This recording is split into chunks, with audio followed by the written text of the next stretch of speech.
Hi, do you want to share your story with the world? Send your story to us and we will animate it and share it with the world.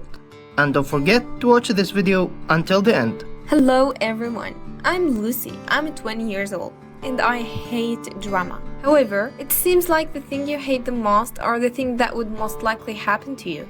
So, here's my story. I grew up in a small town in North Carolina and I was such a happy child. Until one day everything changed. My mother decided it's time for her to move out and pursue another career in another state. I mean, okay, why not?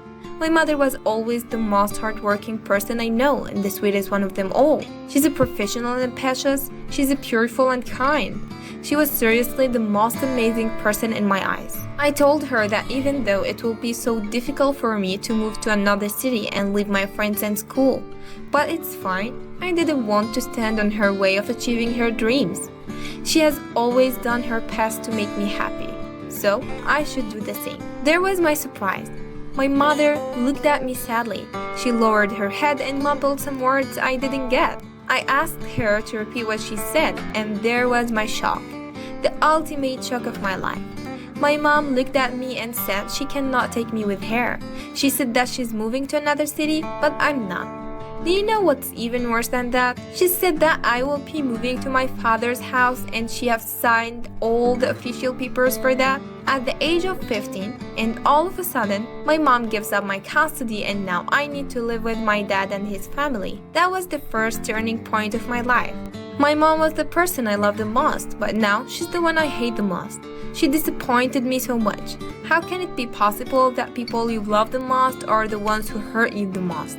I couldn't stop myself from hating her and talking badly about her in front of my friends and teachers, but none of them seemed to care and to express any opinion. Okay, so this is what happened next.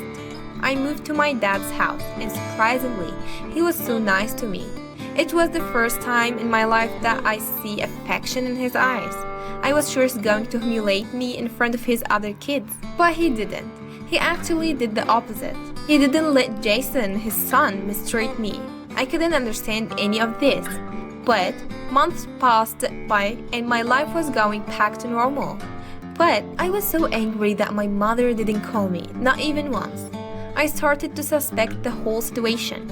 A person cannot change like that in a matter of a few days or months. So I decided to investigate the whole situation myself. I needed to know why my mom disappeared. I have blamed myself for months that I was the reason she couldn't achieve her goals and that's why she decided to continue her life without me. But that didn't make much sense to me. I mean, why now? I gave up on finding her after a few attempts. However, what I found out next was the other turning point in my life.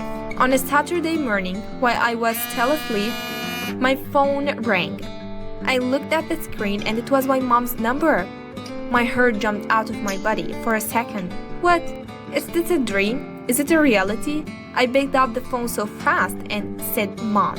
She said, I love you. I'm sorry this is happening, but I cannot do this anymore. Please come see me in the local hospital now. I jumped out of my bed and without hesitating for a second, I rushed to the hospital to see my mother. She was attached to machines looking very weak and different. It was when I found out that my mother has been fighting cancer alone for several months now. I couldn't stop crying when I found out that she's wanted to protect me, and that's why she pretended to be moving out.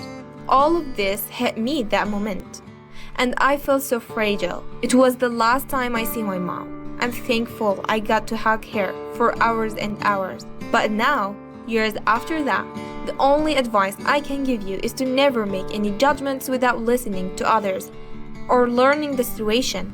Sometimes in life, people you love the most are the ones who hurt you the most because apparently they love you the most. Do you have anything to say about this story? Please share it in the comments below. Don't forget to like the video and subscribe to our channel.